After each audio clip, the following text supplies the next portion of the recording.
Hey, Pedro. What's going on, Nick? It's been really melancholy openings recently, huh? People might think you're depressed. Maybe I am. Maybe they're depressed. Who do you think you are? Nobody knows who they are. Episode 27, friends. You got some motherfucking xylophones in there, man? There's some xylophone in there. One of my old roommates had a xylophone, and we had like a little shared music room. Yeah. It was so fun to play with that thing. I miss it, They're actually. really fun. I They remember are. the little ones. And my cousin, shout out Brandy, she's really fucking good at the xylophone. Oh, really? Yeah, like... It's a cool instrument. Yeah, it really is. It's neat. You don't see it around. There's this one band called Man Man that uses a lot of xylophone, actually. I Oh, really? recommend checking them out if you like some good xylophone. And I'm all about that xylophone, man. even from like a kid, that's like one of the first instruments you're given, huh? It really is. That little It's colorful... like six little chords or whatever. 6 little tabs. Ding, ding, ding, ding. Maybe that's why the xylophone thing's like the main Apple ringtone or alert thing. Isn't it like some kind of xylophone? No idea. Maybe we're like brainwashed from a very, very early age of xylophone training. Welcome to America. Oh, well, anywho's. Where do we start and where do we get? I don't know, man. What are we even doing here? It's been a crazy week. Has it It's been for a crazy you? life. It's a crazy world. Life is crazy. I know that. That's true. Yeah. I just finished my short story and I felt like my character. That's right. You had, what was it? Your deadline was December 8th? December 8th, and it was, I think it was done the 9th because I completely finished editing it. Oh, gotcha. Is the one that you sent me the edited one, or is it the pre-edited one? It doesn't matter because it's a collab through the Pages app on iTunes.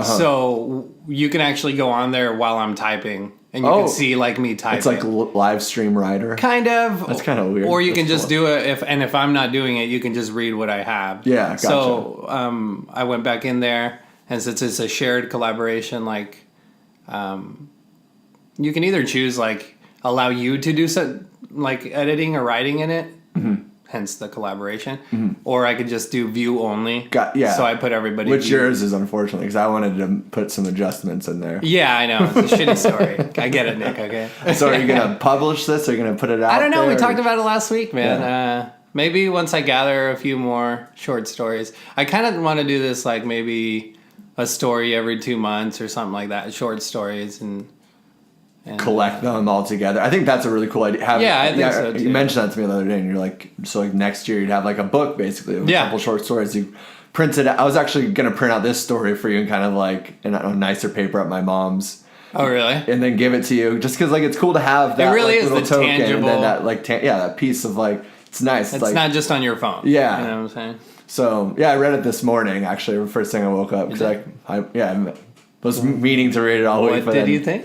I think it was the best story I've ever read. I thank you. No, it was great. No, It was like I felt like you felt as the character like he's going kind of schizophrenic, from PTSD. The premise is this guy's losing his mind by doing like all these little shit Right. that we do, throughout our day that feels like we're losing our minds. Exactly. I kind of wanted to portray that. And so you were kind of taking him through a day in his life and all these little mistakes, or like even just a homeless man's like sign, remembering it differently, or just little things like thinking you spoke to somebody, like just these little small things and weird things that kind of happen to a lot of us, but sometimes you can stack them up or you can kind of let them roll off your shoulders from anyway. So I felt like part of the character in a way, like I felt sympathy for him, and I'm kind of irritated with him sometimes. Right. Like, come on, dude. It's kind of what I want. Right. And so like it's this nice balance, but then it's like what struck me is like near the end is then when his dad calls and he's like, your mom died. Like I was like, oh shit, like an out loud, like, oh shit. Right. So it's like I was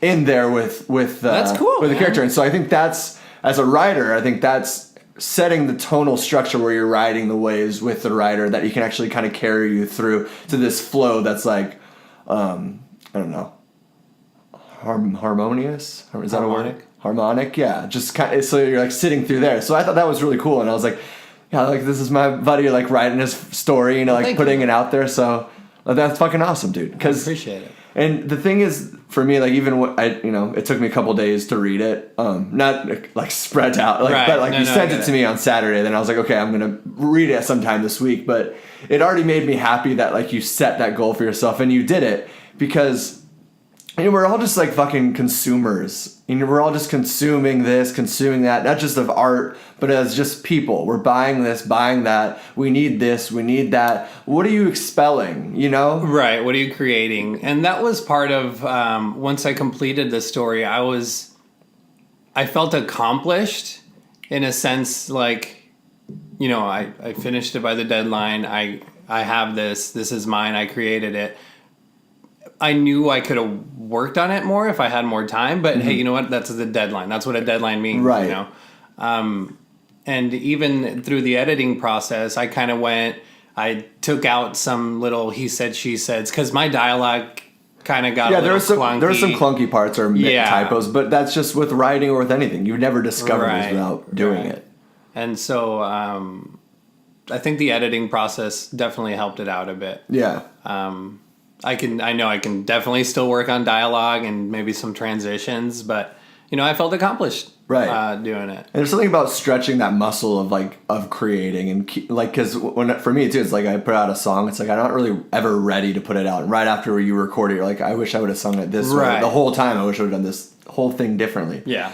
But then I'm just like, okay, then the next song I make is going to be better, or I'm going to improve on it in those ways. It's not just hanging on to this old piece and trying to like polish it up and make it look better. It's about moving on to the next one. There's probably some middle ground between those two, because I'm always just trying to go the next step rather than looking back. Yeah, but that makes sense. But for me, I think that's what pushes me, because it's like I want to do better. Like, you know what I mean? No, for sure. I don't think there's a perfect song, No, or a perfect story or anything. Besides Ariana Grande songs, obviously. Oh, fuck, man. You can't even fuck with her. No, those songs are perfect. Yeah. She's amazing. So talented. So talented. R.I.P. Mac Miller.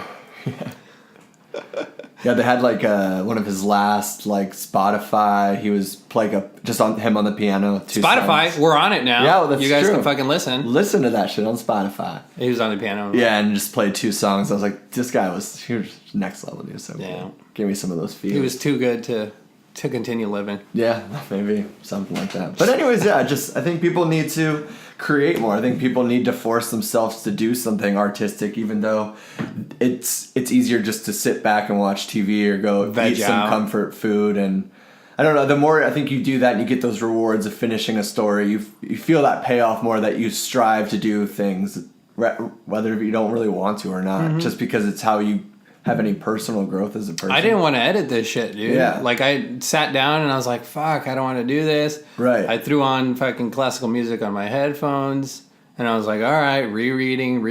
And then like 2 paragraphs in, I was like, oh, well, that sounds like shit, to do. Yeah. And then I was like all in it again, Right. You pick on that consciousness, I guess. Yeah. It just like flows through you. You engulf yourself back in the situation. Yeah. But that's cool, man, that you yeah, man, kind of felt what the fun. character. Yeah, it was good, man. I liked it. It was cool too, because you threw in little like social, political cues too. That's something like Chuck Palahniuk does quite like, or I guess a lot of writers do. Like, Well, it's their voice, and it's also just brings you more into light with like what they're existing around. Yeah. 'Cause it's something like with songs too, it's like, is this a love song? It's like, well, yes, it's a love song, but what else outside of love is there? What else is happening? Like addiction? Are you struggling with depression? Or you need to show all these other things, like you had, like, this addiction to technology, you kind of throw in there. It's like bringing up what their consciousness is, like full spectrum, right? Not just one small little like narrow path. Yeah, and I think that's what really gives you that as like a writer and a reader, and makes it kind of like, oh, okay, I see, I get this. Yeah, it's interesting, man. It's fun. It's fun doing that. And another buddy of mine, because I sent it out to a couple people. Oh, okay. You get jealous now, huh? No, how many people did you send it out to exactly? How many others? How many others? About 5. But one of my buddies, go to your room. This is gonna get rough. One of my other buddies is like, is a very easy read, and at first I was like, damn it, like I wanted to seem like articulated and complex and this and that, but it's like that's not a bad thing that it's an easy read. I was like, that's good. I mean, it's not obviously it's like a first draft kind of, of this story. I really didn't. I guess it went from like a first draft and right into like a final draft when I finished editing it. Right. Yeah. But I was like, it's an easy read, and I was like maybe easy like in the flow, not necessarily like the complex terms or vocabulary in there, but it's also not like, and he went to the store and he went, right. It's not elementary, right? But there's something like you said, there's beauty and simplicity, right? And especially like as an entry level thing, like for me it was the like pop songs. It's more accessible. Doesn't mean it has to be watered down or take away from your vision or what you're trying to say. Okay. It's like you need to learn to walk before you run. Yeah, it's like that simple. Yeah. Then kind of start getting fucking cliches, man. I know, but it's so true. No, for sure. And I think with a writer, you're gonna write like Moby Dick as your first like story, like 800 pages, and then give it out to people and be like, all right, read my story. Like, who the fuck are you? I'm gonna like give away 2 months of my life to read, Yeah. And I think there's I don't know. It's like you have to build that like a little bit before you can make a 10-minute Led Zeppelin song or something. You know what I mean? It's like it's practice, man. Yeah. It's getting your feet wet and then swimming.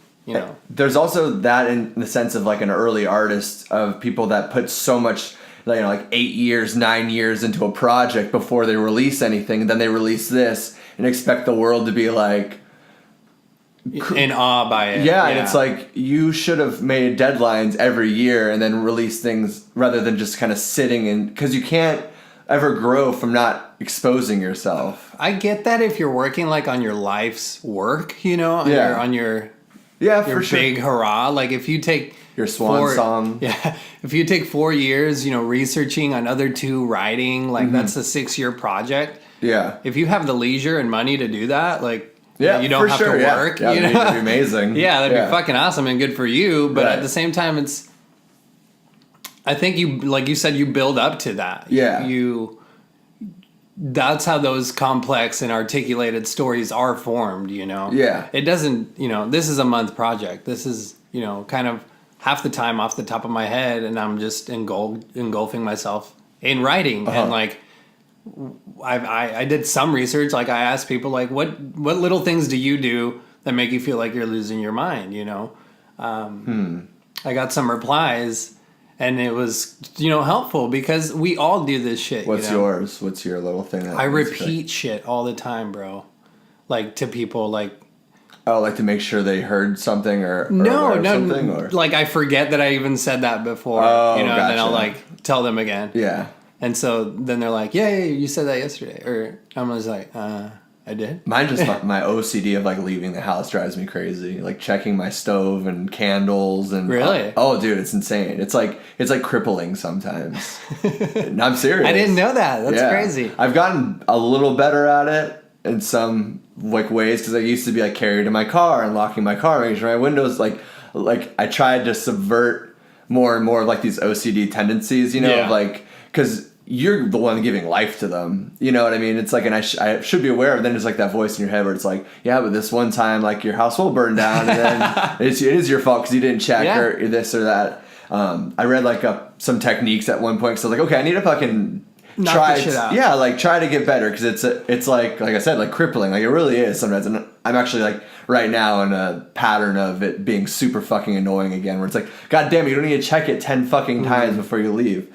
But it was saying the best tip I heard was the more that you empower that OCD and tendency is the quicker that you will lose like your mental health and like kind of like schizophrenic or Alzheimer's. Like you're you're giving power to your brain, saying that you don't trust yourself. Well, that was another part of, that's interesting that you bring that. That was another part of my story. It's like how much of those little things that we do or say, like, oh, I feel like I'm losing my mind. How much does that fucking actually manifest within yourself? Like how are you manifesting it? Like how much is that affecting us, I guess? Right. Like is it manifesting this belief that, you potentially could lose your mind. Dementia. And it's like opening up those ideas. Like, obviously I'm a fucking expert and scientist in this, but Right. I don't know. Nobody knows, you know?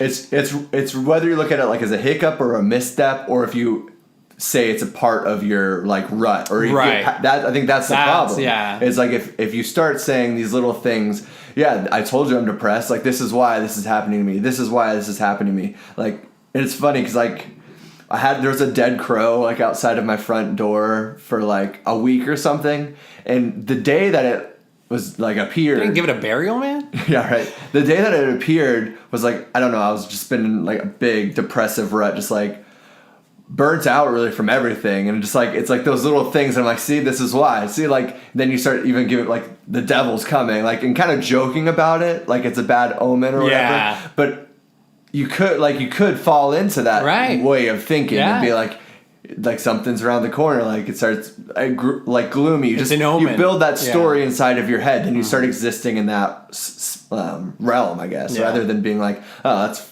funny, and kind of clean it up. Yeah. It out. I don't know.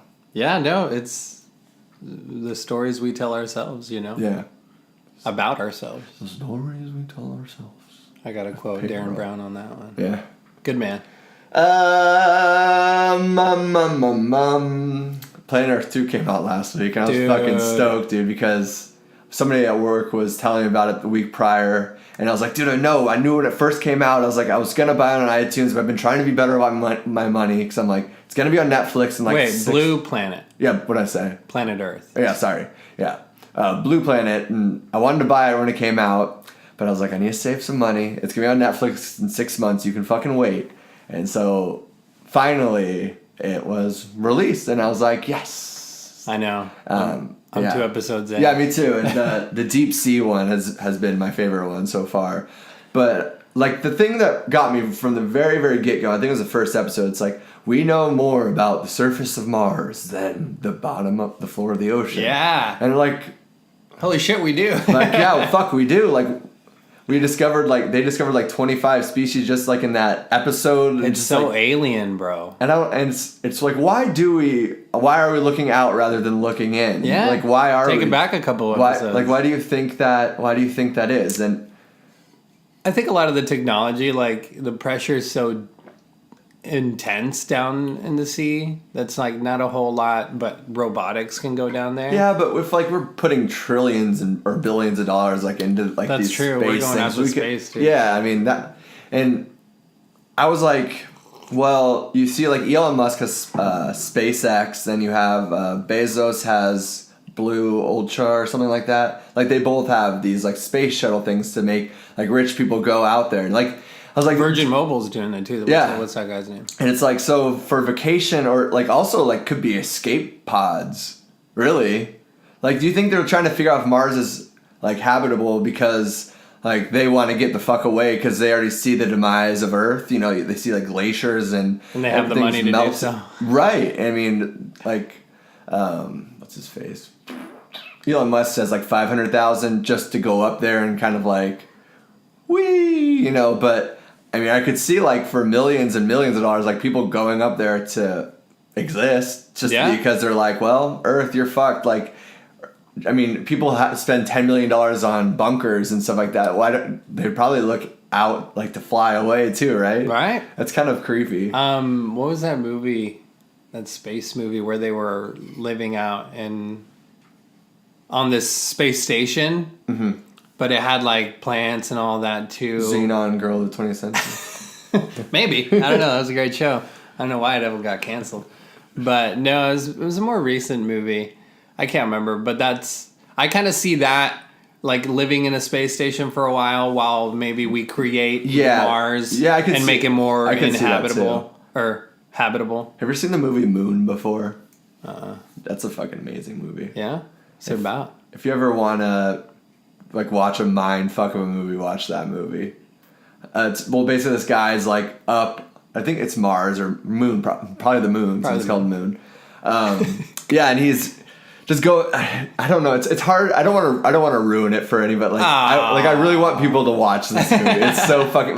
My cousin told me about it. What's the premise? this guy that's outside in space, just kind of like going through his daily grind of life and living, and then starting to realize like something seems off about like his life and the things that he's doing and why he's doing these things. What is it?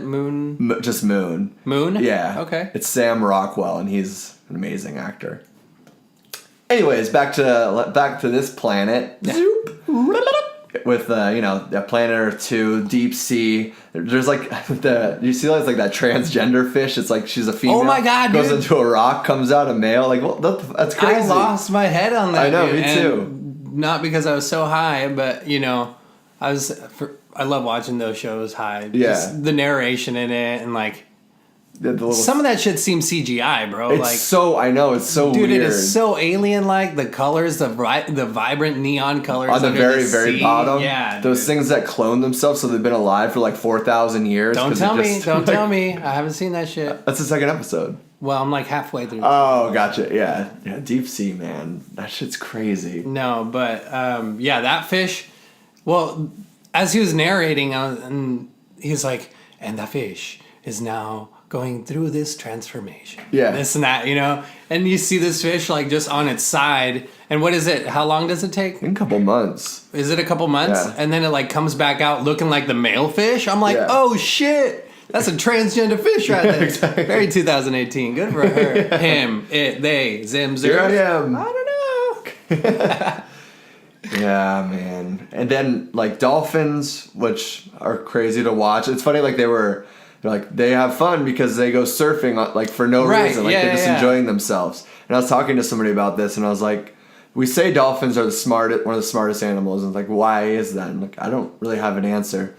I don't know the smart reason behind it, but he was like, is it because they're not existing as like the way that we're existing? Like they're not going to work every day to pay their bills, to be depressed, to like take a pill for this, to eat like shit. Like they're existing freely, kind of. As Mother Nature intended. Right, it's like that hunter-gatherer. Like maybe that's why we would be happier that way, because you're like connected to something. You feel connected to the earth. You feel connected to your family. You're not connected via Bluetooth. Yeah. You know what I mean? I threw it out to Ray, and I've kind of been saying it on and off. But I was like, I just want a fucking cabin in the middle of nowhere. Yeah.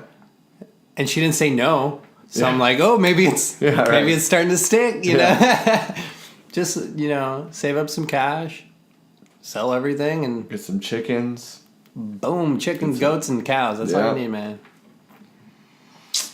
Be nice. Yeah. But is that why for dolphins is that why they're the smartest? Or is it?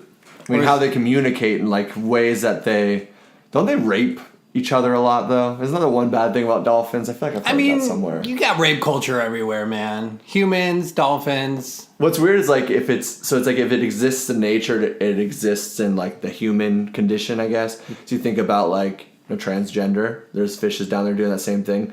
Dolphins raping each other, like humans do that. Neon colored fish. The reason why we can see neon is because it's buried at the bottom of the ocean. It's like we recreate it.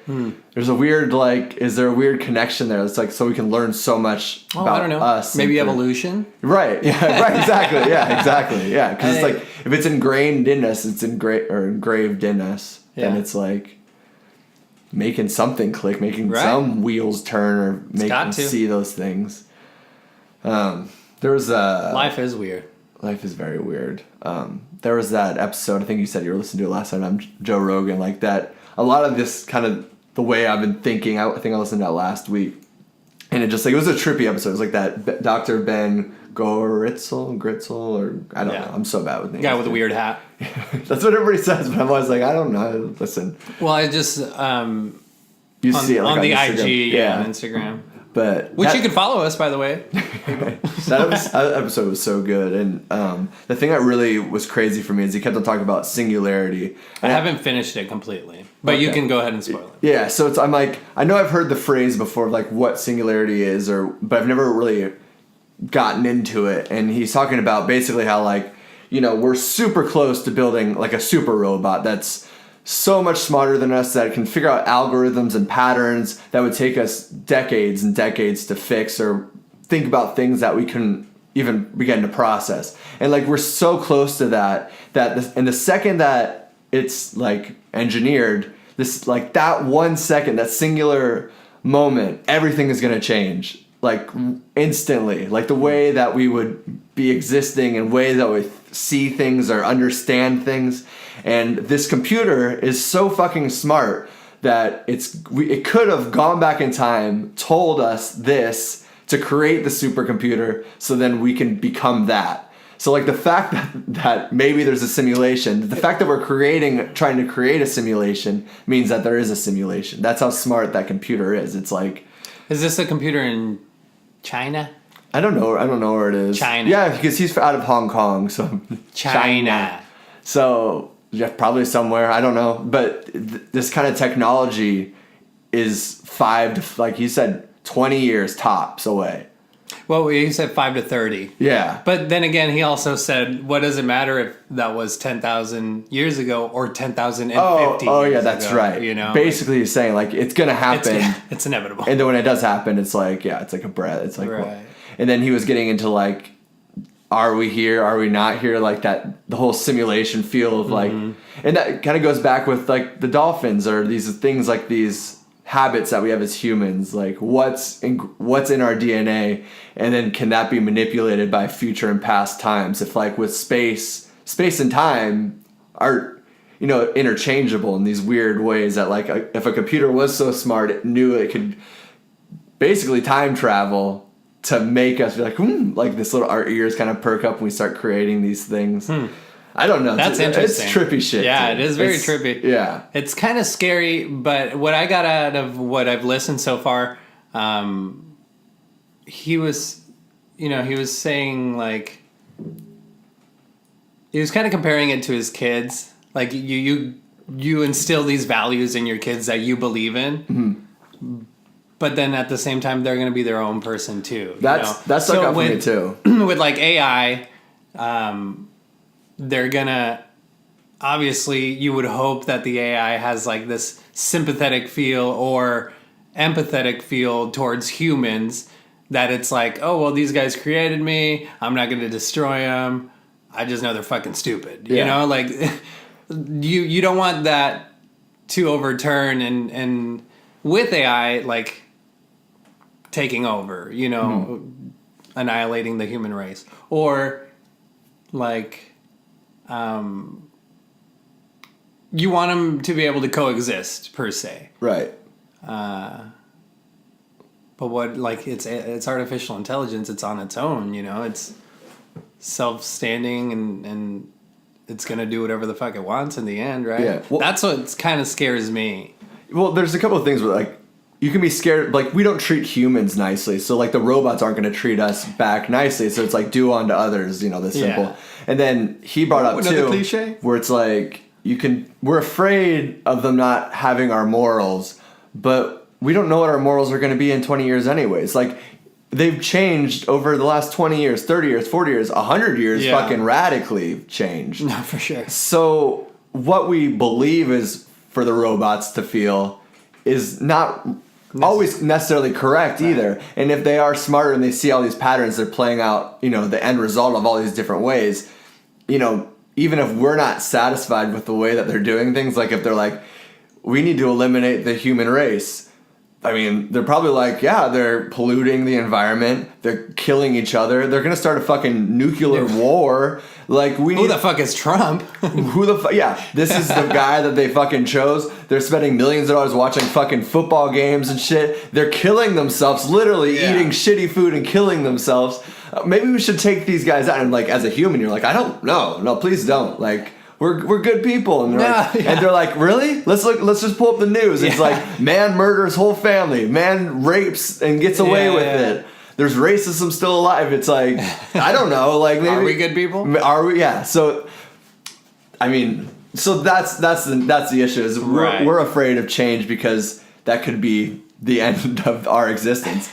But it's probably an evolution or the beginning of just a different experience. Like if we are going to this simulation, this VR, where it's like, all right, let's dip out of here and live forever in this Black Mirror paradise. You know, you're like, I mean, I guess this is what we do. I don't know. Like, do I jump ship or do you sink with the ship? Right. You know? That's funny. Last night I was watching The American Meme on Netflix, and Paris Hilton is in it, and she plays a big role. And she was saying how she's so like over going out and, you know, being the party girl, air quotes on that, that she's known to be. So she is working on a project. She created like this huge stadium like VR world where, you know, anybody can go. Yeah. And it's just all positive. Because she's like, you know, another thing from that documentary was like, you have to have tough skin to be in that type of industry, you know, because people are rude, people are mean, people are assholes. They're going to say, you know, oh, you look fat, this and that, whatever. Right. You know, those negative comments, if you don't have thick skin, you know, they're going to get to you and you're probably not going to be able to continue doing what you're doing. Right. You know, as a celebrity or as a public figure or whatever you are. So she created this VR world where she's like DJing. She's like massive DJing. And like, she's like, this is for anybody that's like dealing with shit and dealing with stress. And this is a positive thing. I'm not bashing on it or anything, but it's like anybody can come here and, you know, escape your real world and just have fun and converse with other people here and this and that. Is that a word? Yeah. Converse. Yeah. And she's like, and if there's people acting up and being rude, kind of like on any social platform, you know, she's like, that's what I have a bouncer for. And she'll be like kicking and booting these people out, you know? So that's pretty interesting that she's moving that project forward, I think. The thing that's interesting about that, and like the point you made is like people, it's thick skin you need to, at this celebrity level, but it's not even at only the celebrity level. Like we're also into social media now that you can get attacked for saying you're the wrong political thing, and all of a sudden like some dude that's randomly your friend or randomly is found on your blog or something is like, you stupid fucking piece of shit, like I'm gonna kill you, like like you can get that, or you can just be like, you're stupid, like you can just see a song or a story or a movie and be like, this is dumb, this is gay, and then like movie. And for a celebrity it's like you deal with that, like you start getting thick skin because you either stop or you're just like don't pay attention to it. But we all have like our ego is so delicate too that even us on the like the low hanging fruit get affected by that same thing. I'm up on the tree, man. I don't know what you talking about. I understand. Yeah, and just I think that's probably a lot of why people are so up in arms all the time, because it's like you're walking on eggshells, and also you're walking on eggshells waiting to get attacked by any like around the corner or on your phone, like cyber, you know? Yeah. And kids are killing themselves rapidly from like, I just literally this morning saw a story of this 9-year-old girl that posted a picture in like Alabama. Yeah, and like she got racist remarks and she killed herself. Like, and that happens in the news all the time because I don't know, it's like to be part of society, you need to exist on these social media platforms, or if you want to push some of your art and things forward, you need to be present on these things. Right. And a lot of times you'll be the outcast of society if you don't put yourself on there. But then as soon as you do that, you're putting yourself up there. Subjecting yourself to all this negativity. Yeah. And you're kind of forced into it in a weird way, or ostracized for being... For not. Yeah. For sure. I mean, don't even, you know... I compared to my story. I sent this out to 6 people, you know, and I was like, oh, I can't wait to hear what they say. Understanding, like, hey, I'm sending you this because I trust you that you'll read it and you'll critique it properly, not just blow smoke up my ass, you know. Yeah. Tell me what the wrong parts are. You know, I'm not the best at grammar. We both know this. Like, that's terrible for a writer, but... Can I ask you a question? Yeah. Where do you think blowing smoke up your ass expression came from? Like, did somebody try that? Like, well, I mean, somebody has obviously done it if we're going back to consciousness and things that are in our DNA. I mean, there's coffee enema, so. So was there like some dude was just killing it? Like, I'm going to blow some smoke up your ass real quick because you're fucking killing your life right now, dude. Or maybe he was like doing really bad. That almost sounds like somebody blowing smoke up somebody's ass, but it's a jet. It's probably fucking the war, dude. Oh shit! You ever think about that? Like when you hear those like that noise, or like there's a whistle sometimes, and I was like, what if that was a bomb? Yeah, thanks. And you just like Donnie Darko. 2 miles down the road, it just Oh yeah, especially when you're just like super stoned, you're just like in oblivion, and you're like you hear these like it's like that's close, or it's like that's close. Yeah, like the other part or the other thing that I do is when I hear screeching, like tires screeching. It's like you know, from far away. Skirt, I'm skirt. I'm just waiting for that, you know, that crash, that bang. You're waiting for it. That's interesting.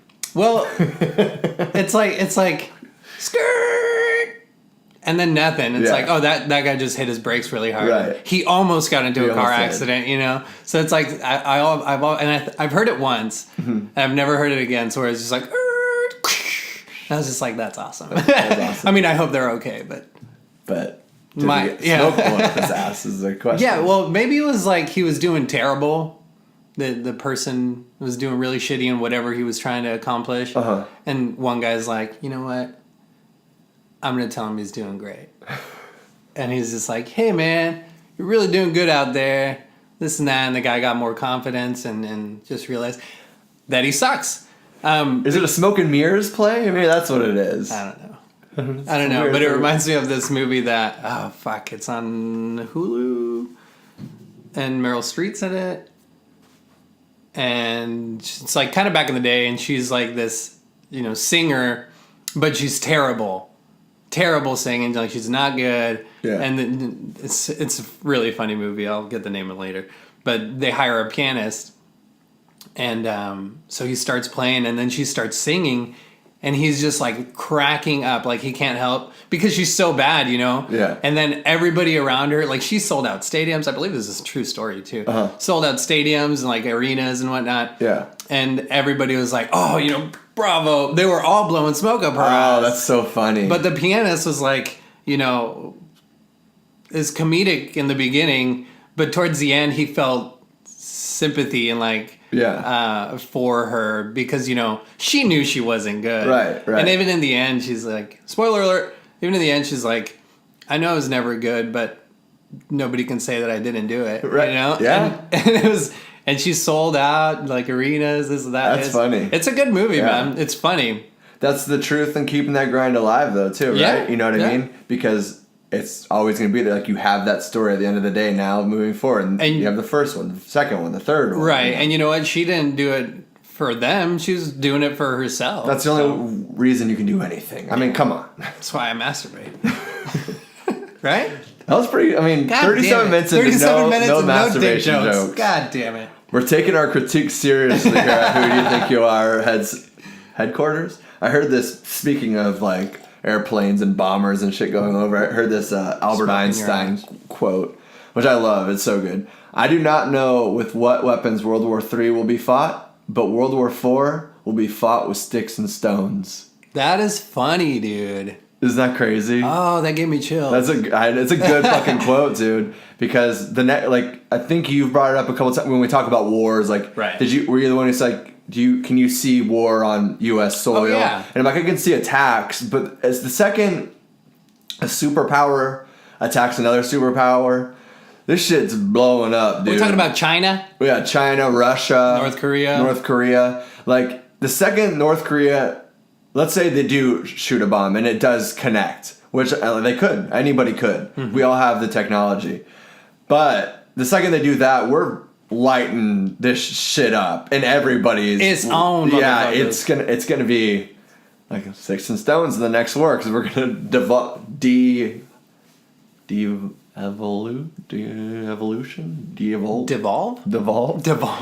That's what Devo actually stands for. Great band. I never knew who he was. It's just like a good old. Some old good stuff. Old good stuff. Where was it going with that? What were we talking about? World War III. Oh yeah, World War III. That was just kind of a quote that didn't really have anything else to do with that, anything. But I will bring up that I saw the first thing when I woke up this morning that Michael Cohen is actually going to jail 3 years. Michael Cohen is the lawyer for Trump. Part of like the Mueller investigation and all that kind of stuff. What did he do? So I wonder why he's going to jail. He pled. Guilty. So, yeah, basically, obviously, because he was facing up to 45 years. So he's like, all right.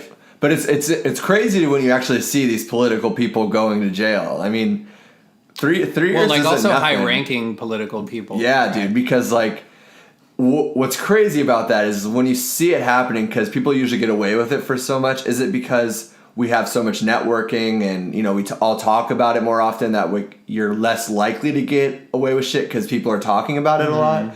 Or is it because the shit was so heinous and so against the Constitution that they're like, okay, because I mean, think about the banks. The banks ruined the economy and nobody went to jail for that. Yeah. They got fined what they make in half of a day. But now somebody's like going to jail and you're like, oh shit. Because, you know, there was some collusion with Russia and I guess there was like so it's like the penthouse that Trump was going to make in Russia. It was like there's going to be a $50 million, or was it 50 million? I don't think it was 50 billion. Yeah, $50 million penthouse that was like going to be for Vladimir Putin, just like as a gift to be like, thank you for letting us create this. But it's like you're laundering money or you're hiding money in different countries. Like whether it's the legality of it or it's because he was before president. You know, they were obviously hiding it on the down low. So what's the bigger story? Who knows? Mueller's been very slow with kind of releasing details and what. I mean, a lot of people are like, well, if there is bad stuff, why wouldn't they just throw it all on the table and be like, see, I told you, what are they waiting for? I don't know. Is it all planned out? Or is it all just a show too? Because sometimes like I'll like really still with this thing, right? And that's kind of, I think I even said this a couple episodes ago. I was like, this thing's still going on. I mean, But then I saw that I was like, oh, I guess he's taking the heads down, but he's like sniping them slowly. There's just so much to, you know, consume. Mm-hmm. We intake so much and so rapidly. We filter through all these stories and all these headlines and. We kind of forget about it after like a week. Yeah. You know, I believe we talked about Just Do It and the whole Nike thing when Kaepernick blew up again, you know. Yeah. Not just for kneeling, but... Well, I guess that's what it was all about. And then I was like... I think I even said it. I was like, next week we won't even talk about this. Right, and exactly. It's like, that's exactly what happened, you know. Yeah. And not necessarily us not talking about it on this platform, but... Yeah. Like nobody was. What's you the didn't next see a story? headline. What's the next story? Exactly. Yeah. Right. So many headlines that things get buried. Like, I mean, the thing about that is too, if people aren't sharing correctly or in an echo chamber in a I don't know, misguided one, then that could be potentially dangerous because then they can bury stories and hide things. And I mean, they already are hiding stories. Which they do, yeah. Right. And then on a bigger scale too, because they use us as pawns. And it's a thing that I've heard in a couple of different podcasts this last week. So it's like this, you know, floating consciousness that we're all kind of existing. So we kind of cover these same topics where they talk about, you know, these the extreme left, the extreme right. Those are the journalists. Those are the people on TV. I don't know very many people like that, man. Like if I go outside and I'm talking to people about politics or 9/11 even. Not recommended. Or like, well, but we do. But for but a lot of people aren't like, oh, fuck them all, put them in jail. They're just like, yeah, that's interesting. Like, it's a very gray area. Like, there's not so many extremists, but we give so much power to extremists that we see the left as like it's these crazy people. But it's a very, very small piece of the pie. And the reason why is like, it's the divide and conquer. It's like, the government wants to keep us divided and make us look like there's these. I mean, I'm not saying there's not white nationalists, and I'm not saying there's not, you know, people, Black bigots, and everything. What I'm saying is they're making that small, like 5 to 10% of people seem like the vast majority, and it's just simply not true. Yeah, it's very not true. But we feed into that because we're like so team based and shit, you know, that we're like, yeah, fuck your side and fuck this side, and I don't agree with you. And really, if you're just having a conversation with your neighbor, you're just kind of like, this, you see all this shit that's happening, man? It's sounding kind of crazy. Fucking crazy. Yeah. No, for sure. Yeah, we definitely glorify it, I guess you would say. This left and this right. And I do know some left-leaning people, and I do know some right-leaning people. But you can find common ground a lot of times with those people. They're open to conversation. Like, you're still friends with them. Yeah, for sure. Or you can still learn from them, you know. And that's my biggest issue with both sides. And it's the second I can't have a conversation with a person anymore is like when they're so protected of their side that they'll never have any dirt against their own side. Is it really like they're so protective of their side, or they're just... It's the power behind them. It's the funding that goes into all these people that controls them. And it's if they get caught saying like, well, maybe some of these gun laws are a little radical. That's true. Or, if they get caught saying that, bro, booted. They're out of a job. Yeah. I guess so they have to find a narrative, stick to a narrative, protect a narrative. Yeah. I guess back to why podcasting is cool, but like you don't have to protect anyone. It's like, Right. I mean, besides yourself, but besides outside of that, but I guess there's still advertisements that will drop you and all those things too. Yeah. So you start seeing some that get so big and you're like how much are they biting their tongue at this level? You know what I mean? Yeah. Sometimes you wonder that and you're like, how? No, for sure. Because when things get so big, that's when things explode. Right. Do you know the term, is that a dick joke? No. How dare you? How dare you, Pedro? I know, I thought we were over these. Sorry, folks, 27 episodes in, and we're still talking about cocks. Anyway, do you know where the term bite the bullet came from? I feel like I do, but I can't think what it is. I don't know where I read it or saw it the other day, but it was in like war times where soldiers would get injured out in the field, and the nurses would come by, and like some of them would have to like operate right out there, no anesthetics, no nothing. So what they did is they literally bit the bullet. Oh, right. For the pain, like excruciating, you're getting your fucking arm amputated kind of pain, with no fucking local anesthetic or anything. I just thought that was interesting. I was going that is interesting. Back to Singularity? Yeah, sure. AI. I watched quite a few things this week. I've just been, like I said, tired, so ended the day with a movie or whatnot. I watched It's research, bro. It's research. Yeah, right, exactly. Yeah. Well, it is funny because I watch what I consume. We talk about that a lot. So I am like I access it. I'm like, am I going to learn something from this? What kind of enjoyment I'm going to get out of this? So, and I do force myself to watch things I wouldn't always want to watch necessarily. Like John Wick, I watched the other day, where it's like I'm not a big action dude or anything, but that movie. Have you seen those movies before? No, I haven't. Dude, they're fucking badass. Are they? I heard that from multiple people, and I finally was like, all right, dude, I'm just gonna relax. Pour up a nice bottle, have a nice little bourbon, drunk, and watch just an action movie. And I just need to fucking turn my brain off and just get into some pew pew. But there was some fucking cool scene. It was fun, man. It was a cool little trip of a movie. Both of them. I watched it back to back. Nice. Yeah, and it was dope. What did I see that? I think it was a meme. Something about John Wick, and like he's like chasing these people down. Mm-hmm. I don't know anything about this. He's chasing these people. Kill it. Well, no, his wife dies, and these basically punks of like this high mob take his dog. His car and kill his dog. That's what he's like, all right. He's like, you motherfuckers. Dude. My wife I can live without, but my dog, motherfuckers. And I was like, Noki, I would do this shit for you too. I looked at him right after that. I was like, that's fucked up, man. That's how you know you're drunk when you're just talking to my dog. No, I talk to my dog all the time. I'll be John Wick for you, Notes. I'm like in the movie now. I'm like, if that was Noki, this is what I would do. You're walking him outside. Somebody looks at him funny. Hey, you motherfucker! You watch it. But yeah, it was a cool little trip of a movie. Both of them. The second one was fantastic too. I was talking to your primo about the third one because like they set up the end of the second one so nice for throwing. Like I can't fucking wait. Yeah. But that wasn't my Singularity transition. The other movie I watched was District 9. Have you seen that movie before? It's been a while. And it was kind of that was the Singularity thing too of like, okay, you can look at it from technology and also like if a big alien spacecraft comes here and they start that's why we gotta get the Space Force being part of our team, it's crazy. But that's with anything, man. That's with Mother Nature and it's with space and it's with the end of the world. Like everything can change whether it's an off switch in a simulation that somebody can just turn off, whether it's a hurricane, whether it's aliens, robots, dinosaurs coming back in a comet. Ooh, very cool. That'd be interesting. That sounds like my next story. Your next story should be dinosaur erotica. Ooh. Do you know that about that shit? There is a genre, and right? It's like the niche genre, obviously, but like that's a pretty like popular. I think a lot of stories are. I read a couple like chapters of it at random times. So I was like, what the fuck is dinosaurs this? fucking? Or what? And it's just like no, it's not dinosaurs fucking. It's like cave women like fucking dinosaurs. So it's like so bestiality. This is like bestiality with Wow. dinosaurs.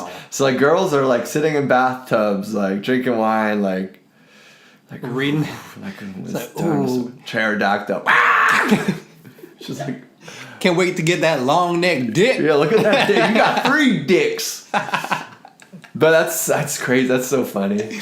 But I mean, honestly, if I was with a girl and that was like the worst, like the weirdest kink thing that she did, like out of all the things that I know, I'd be like, would you buy a dinosaur costume? Like one of those inflatable dinosaur costumes? I'm all about embracing the kink. Why not? Why not? Whatever gets you off. Yeah. I mean, we're only on here. I'd be like doing that pterodactyl or the T-Rex walk over. It's like my old biology teacher or chemistry teacher. Our school security guard would do that all the time. Yeah, he would walk through I was like, what are we supposed to, you should be, I guess that's like, they're trying not to make us scared of a police officer, but he did arrest people at times. It's like, so funny. Isn't that kind of like throwing the blinders on a little bit? Like, you start trusting him, then all of a sudden it's like the cool parent. Oh, there's Officer T-Rex. Yeah, what's up? It's like, you want to smoke some weed? He's like, yeah. And then you're like, and he's like, you're under arrest. You're under arrest, motherfucker. But that'd be a dumb thing to do, regardless. Like, you don't offer unless weed. he was undercover. Under the covers? Well, then he might be a Catholic priest. Under the covers with a police officer could also be a good story for your next book. Under the covers with a police officer. I stumbled in to a room. His gun was so large. Not a creature was stirring. Not even. Better start writing these down, man. These are good bullet points. That is good. There's a manhunt going on in France. Do you see that? In France? Yeah, it's not every day you see gun violence in other countries. Killed 3, 12 injured in a Christmas market, and he's still on the loose. I feel like in other countries, the people kind of either get away with it a little bit more, or they're better at like dipping and diving out. No, is it? It's just more nooks and crannies to hide in. I mean, that is true though, in a sense. But yeah, I mean, I guess there's a lot of shit you can hide. Same here. Yeah. Are officers in other parts of the world, like, are they allowed to carry guns? Do they carry guns, or because I know, isn't it like Russia or something? They just have batons, or that's a good point. They're probably not armed to the teeth like ours are. I mean, we have like our police officers drive around tanks here. Yeah, especially in Arizona. Yeah. Just turn that fucking big old cannon around, like, hey you! I saw you rob this Circle K. That was supposed to be a megaphone I was trying to do. That was really bad. Sounded like that was bad too. Huh? You're gonna have to work on the your megaphone Can impression. you do a good megaphone? What are you talking about, man? I needed the that was the thing. It's like the 10-4. Roger. It got me in. They got me into character. I couldn't figure out how to do that sound first. Put your hands up, sir. We got a tank. But yeah, that's scary. Like a manhunt going on. What is also going on with all these riots out there in Paris? Like the yellow jacket riots? Yeah. So this is what the first time of the week that I heard this whole divide and conquer kind of trying to separate the communities, because when you start seeing things in other countries like that, when there are these huge riots, and it was over gasoline, I believe. They raised the prices where it's like almost over $7 now. Or like people are like, we can't like this is ridiculous.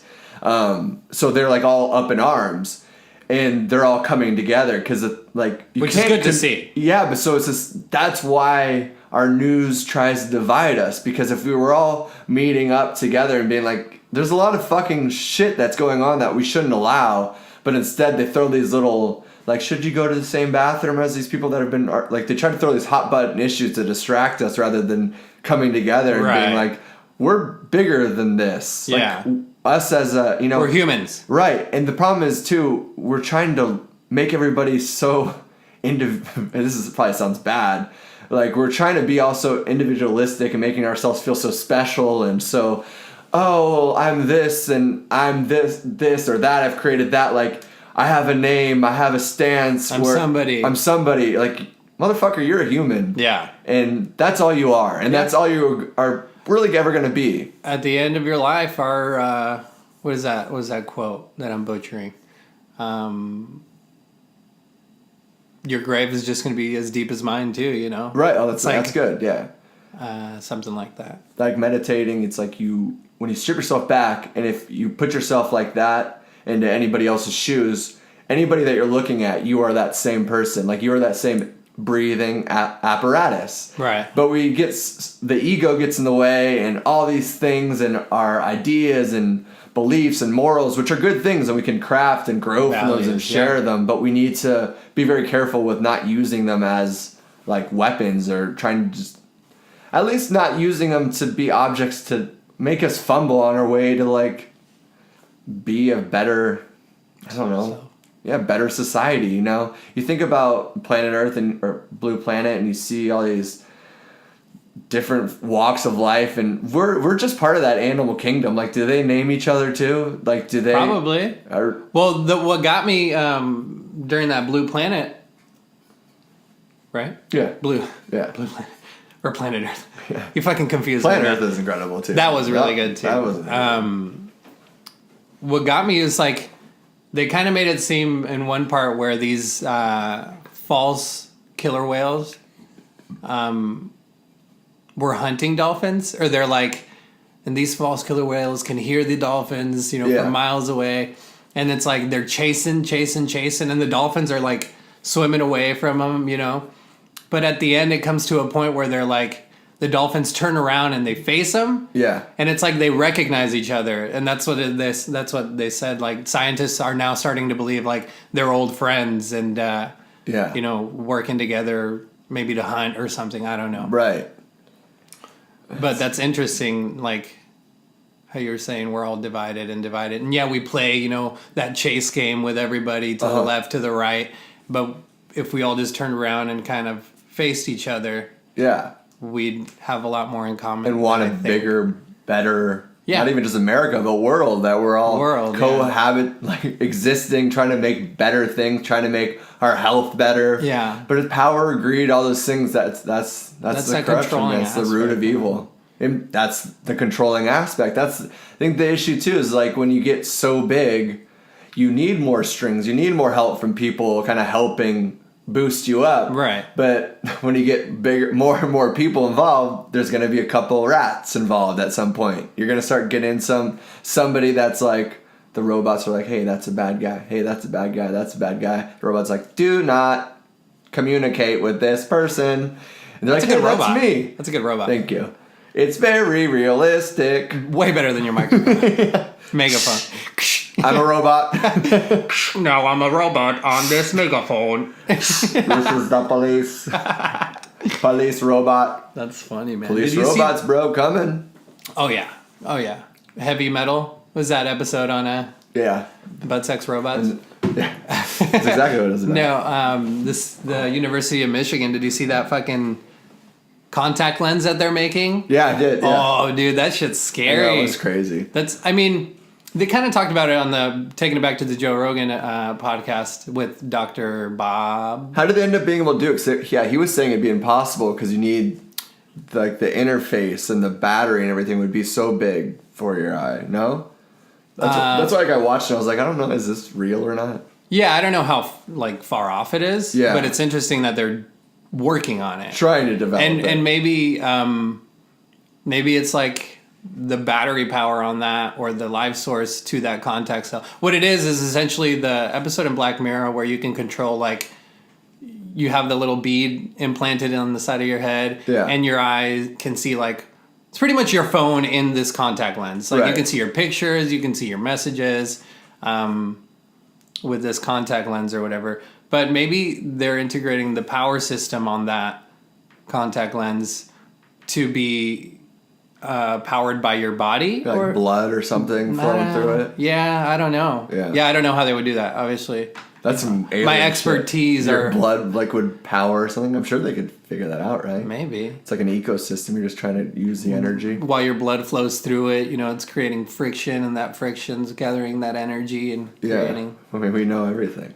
Well, I'm an expert. Solve it? I mean, Google Glass did it. That was kind of a funny thing. And people hated that. Yeah, people did hate that. Are you you know what I mean? Because you never know. But we live in, like we were talking about this, like 15 episodes ago or some shit, or like, you remember that guy that I saw outside of the gym where he's like recording like this girl that was out of the pool, which was super fucking creepy. Right. And you think about that, like everybody has this technology now, like even like homeless people have nice phones because the shittiest phone is still... They don't have a house, but they have a nice phone. Yeah, and they can record anything. And like, it's a weird world where you... Like, do you ever think about like how many pictures or videos that you're in that you weren't aware that you're in? Kind of. Like, there's probably a lot. Yeah. Like, if you just Google your name or something. And if there's, like, a database that has the face recognition technology, which we know exists, and there's a database that shows every picture and every place that you've ever been, like, there's probably a database somewhere stored of you with pictures that you have no idea about.